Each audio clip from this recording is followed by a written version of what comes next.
Hello and welcome back. If you're new, I'm Deirdre, and today it's all about the mid-year reset. We've had quite a year and a half, and I know that I need this more than ever this year. So this video is all about the steps I'm taking to press that reset button. So I'm going to be ready in 6 months' time for 2022 and be able to look back and say, yes, I finished strong. Wasn't such a great start. We've had lockdowns and all of the other things that have been going on around the world, but I finished strong. So join me and we can do it together.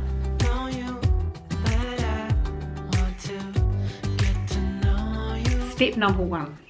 This is the time to get clear on what you really want for yourself in the next 6 months. Now, how do you do this? Well, to do this, it's actually quite difficult for a lot of women of our demographic, and honestly, I think for a lot of women anyway, and that is to take some quiet time and think about ourselves. I know, we don't do that. Well, we don't do it enough. It's that we are so used to being good at everything else for everyone else that we're not very good at being fabulous for ourselves. We are used to being good daughters and good partners and good parents and, good employees or employers.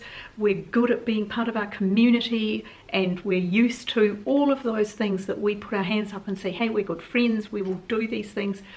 And we're not really good at saying, yeah, but what do we want? What is actually important for us?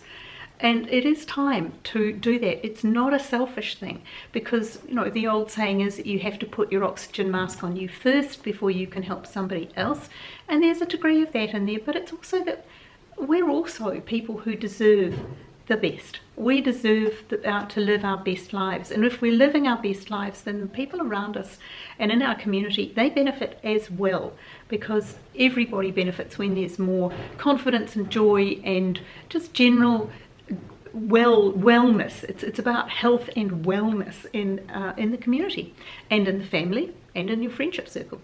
So have a think about it.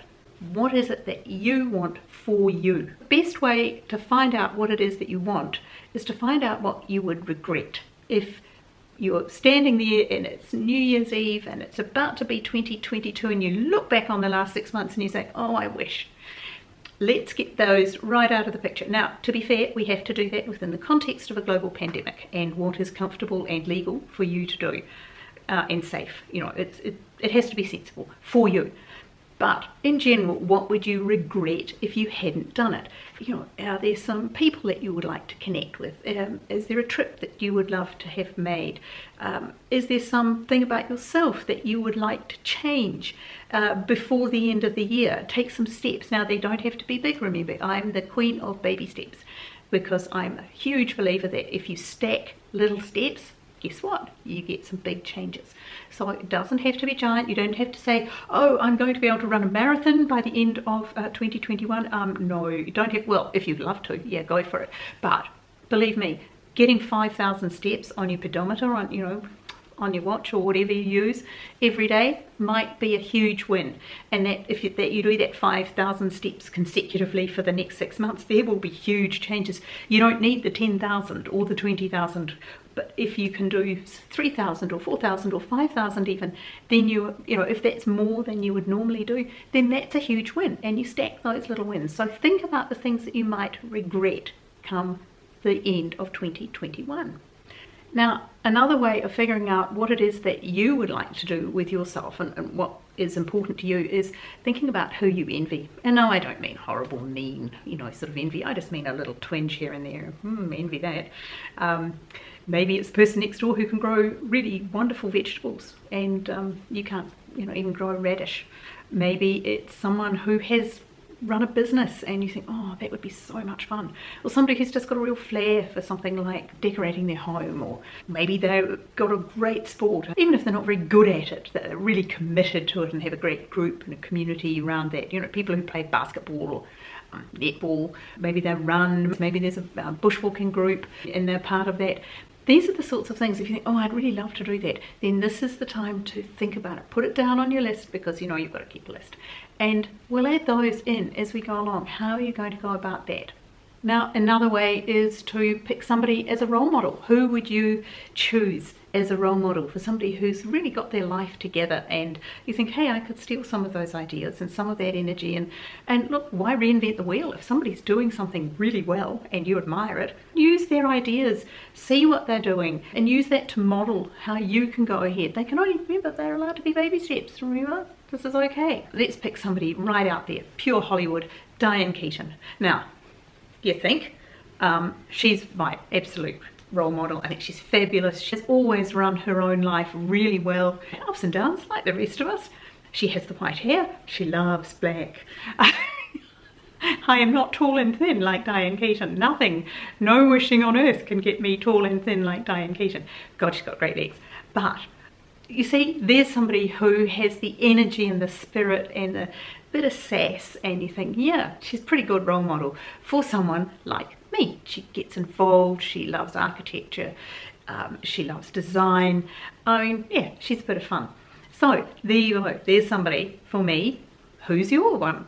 Pick anyone. You can go from a world leader through to somebody who lives around the corner. It doesn't have to be a movie star or somebody who's fabulous. You don't have to want to be Elon Musk. You do not need to do this. Well, you'd be a female Elon Musk. I'm not saying it has to be giant or big or dramatic. It can be much smaller, can be much more attainable or approachable, but something's got to be a bit of fun. Somebody who says to you, hey, there's a bit of fun in life. So in step 2, you get to stick all of these ideas together and create a picture of future you. And future you is the person you're going to be in 6 months' time when you're standing there with the bells and whistles of New Year going off, and we're about to step into 2022, and you are going to be able to look and say, yes, I have made some changes, or I have made some achievements, and I've been productive. It doesn't have to be giant, remember, so don't put stress on yourself about this. But ask yourself this: if future you was managing your life now, what changes would they make? Where would they focus? What are the things you need to fix a little so that the next half of this year can be really, really good? Now, if you were the manager, what would you do? You'd say, well, hey, you've got to start with health, because you can't do anything without energy, and you don't get energy unless your health is, optimum for you, for the place that you're at, for the person that you are. You start with your health. How do you support your health? You have good morning routines, you have good exercise routines, you have processes and systems that you can use to make sure that you're eating well and exercising well and laughing enough and adding all of that social thing in when you're allowed to in our current situation. All of those things, are they being looked after by the future you? And if not, then that manager of yours, that person in the future, is going to have to make some changes. Maybe future you would say, hey, come on girl, it's time to put a bit of pizzazz into your skincare routine. Maybe you need to actually have a skincare routine. Maybe you need a little bit of a lift, and you've not facelift, though if that's your thing, go for it. No judgment here at all. You do what you want to do that makes you feel good on the inside as well as the outside, if that's a really big issue for you. None of us look as young on the outside as we feel on the inside. I would just make sure that everybody knows that. But maybe just a different serum, or it doesn't have to be high-end. High street brands are very, very good these days. Maybe a different moisturizer, maybe a new perfume. I think after a year and a half of being locked up and away from people, I have started using up perfumes. Those lovely things that you have sitting around and you think, oh, I hope that hasn't gone off.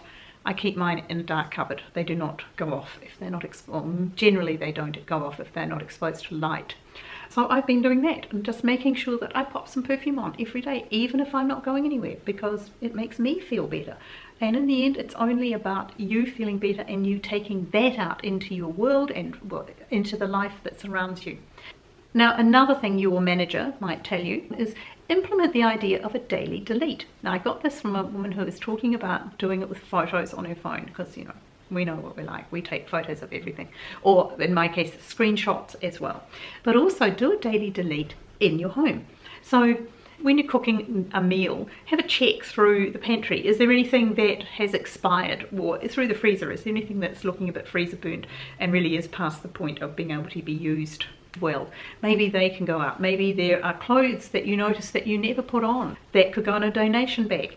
anything like that, extra paper that you have around, flyers we get in the mail, those sorts of things. Have a daily delete where they go out into the recycling straight away. Like, it's not a big deal then, is it? It's just poof them into the recycling tub in my case, and that gets taken down a few times a week. So a daily delete is a really good idea.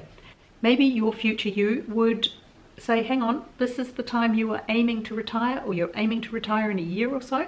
This is the time to start doing your planning. Will you pursue a passion project? Maybe you will develop a side hustle into a small business that you will love, that's completely different from what you've done, in your career, but is something you can really look forward to doing. Maybe it's that you're going to take on that downsizing from a big family home to something smaller or in a different location, and it seems overwhelming, but you can start taking steps towards doing that. Maybe you've always promised yourself that you would get involved in the community and join into groups who are doing things that you really feel are of value in your community and that add back. Maybe this is the time that your future manager will say, this is it, go and sign up, go and find out what's available, what are they doing, will you be able to contribute, are your skills a good match for that? Whatever it is that you can look forward to in the future, your future you can get you started towards that particular major project. Because remember, a project is anything that takes more than 2 tasks to complete it. Now, if it's something you can do in 1 task, it's not a project. If it takes 2, it's a project. So start working on it. Some projects have lots of tasks involved, and you can get started on the beginning of them. That would be a great thing to be able to look back on that New Year's Eve. So step 3 is starting to honour your future self and putting these steps into action on a daily basis. So you actually set up your morning routine, and after a week of doing that, you add your evening routine, so that maybe you set your bedtime with your evening routine so that you can have a set wake up time that gives you enough space in the morning to do a few things for yourself, like have your walk, do your skincare, perhaps read a little. You might do daily pages or meditate. All of the things that, look, anyone out there who is talking about building a really good life will tell you they add to your life. Now, you pick and choose, you do the things that make you feel good. That's the important bit. It's the time to make that meal plan, run that shopping list, know that you do your shopping on Tuesdays because the shelves have been restocked and everything's fresh. Look, whatever it is that you put in place to reduce friction in your life, this is the time to do it. Honour that future self. Do those small things, stack your habits, and you will end up building an easier and, quite honestly, a happier life. And let's throw in a bit of fun to that meal plan and make sure that every week, at least once a week, you make something different, new. And that soup I made, and look, I'll put the link up here, my vlog where I made that lemon chicken soup, it was so good. And my son and his wife were over, and we had it, and they said, that's it. That is the soup. That's the best I've ever made. And I'm a decent cook, so I don't call myself gourmet anything, but I'm a decent cook, and that was the best. Another way that you can honour your future self is to love your home, and whatever that means. We've all spent a lot more time in our homes in the last year and a half, and so there are probably things that you've looked at and stopped seeing, or perhaps you wish you'd stopped seeing. Perhaps they can go, they can be part of your daily delete. Maybe there's furniture that really needs a bit of freshening up. Maybe you could have something reupholstered. Maybe you could buy new. Whatever it is, if you've noticed that your taste has changed, or that you've simply got more things than you want, or you need some new things to spark it up a bit and lift and add a little bit of pizzazz, that's something that you can do to make your home a nice place to come into. Now, another part of loving your home is being able to keep it running really simply and easily. Lean into your routines, put them on autopilot. Always put on a load of washing, darks one day, lights the next, whatever works for you, but have a routine for it so that you don't ever let laundry pile up, or you always unpack the dishwasher first thing in the morning and put it on last thing at night. Just things that you can do without thinking. And of course, the most important way to honour your future self is to plan for all of the things that bring you joy, the things you love, the things that fill you up, that make your life wonderful. So whether it be booking a meal with friends and putting it in the calendar, maybe you decide you're going to go to a film festival, write down the ones you want to see, put them into your calendar, book them online so that you can just go and use your e-ticket and sit down in your seat, spatially, you know, separate from other people, or whatever is running in your country at the moment. It could be deciding to learn something, going to a workshop, learning some DIY or woodworking, or how to make paella. I mean, whatever it is that you would like to learn, I bet you can find a workshop out there with people learning to do it. Maybe you'll make some new friends. Maybe you go with an old friend and do it together, and use that as another way to catch up after this dreadful year. Whatever it is that you would like to learn to do, this is a good way to sort of set it into your calendar so that you don't go, oh, I wish I had, but I didn't. Those are the things I'm not going to do anymore. Maybe you're going to sign yourself up for a charity walk, some sort of challenge. There are lots of those things around at the moment. I think the charities are all struggling a bit in the current environment, so I'm sure you can find a swimathon or a walk or and anything really, a challenge of any kind that you can help out in your community with. Whatever it is that you decide to learn, just make sure it pushes you a little bit outside your comfort zone, because it's that little place outside the comfort zone where the fun really starts. Where you're not anxious and really worried. I'm not suggesting you take up rock climbing or mountain climbing, but maybe it's just that you feel a bit shy when you go out into groups on your own. Maybe that's something you can learn to do and make that one step out into a group of people you know are going to be fairly like you. If you're all going off to learn how to make paella, there's a good chance you all like to cook and eat, which is it's a pretty general thing. Maybe if you join a community group that aligns with your values, that you will meet other people that will be the same. And while you might go into a room on your own, you won't stay on your own in that room if it's something that really is important to you.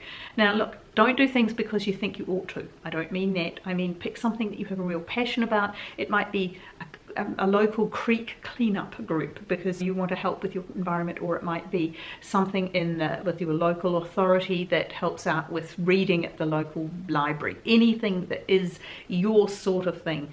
If you go along and join it as a group, you will meet other people who like to do this, and just that little place outside your comfort zone, future you is going to turn around at the end of the year and say, well done. So there we are. They are my tips. Let's hope for a really peaceful and wonderful and productive second half of this year, now that things are starting to be a little bit more normal. And by the time we hit New Year, at the end of this year, that 2022 is going to look pretty good. And future you, future me, we're going to turn around and say to ourselves, you know what? We did okay. We really finished 2021 strong. We made a lot of really good behavioral changes. We added habits, we stacked it. They were baby ones to start with, but we've made big changes and we're loving our lives. So there you go. Go out, have fun. If you wanted more of these sorts of videos, give me a thumbs up, subscribe, and wherever you are and whatever you're doing, have a wonderful time, and I will see you in the next one. Bye.